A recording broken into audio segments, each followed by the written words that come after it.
Hi, my name is Shahnawaz Ahmed. I am certified self-pip IELTS and PT trainer. Most of the people are unable to get their desired band score in speaking section of IELTS because they feel that the questions are quite easy. I can answer because the questions are related to me. Most of the questions I meet, for example, what kind of food do you like? What kind of clothes do you like to wear? What kind of color do you like? Tell me about the most memorable incidents of your life. Exploring the internet, you feel that these questions are quite easy and you can answer easily. So there is nothing to worry about. But tell me one thing, why the examiner would be interested in you or knowing about you?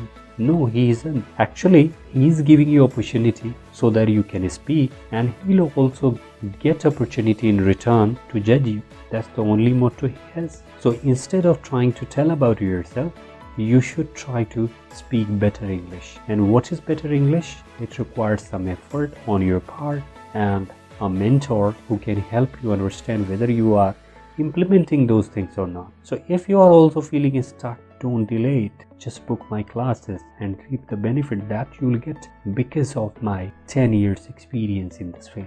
Hope to see you in the class. Bye-bye.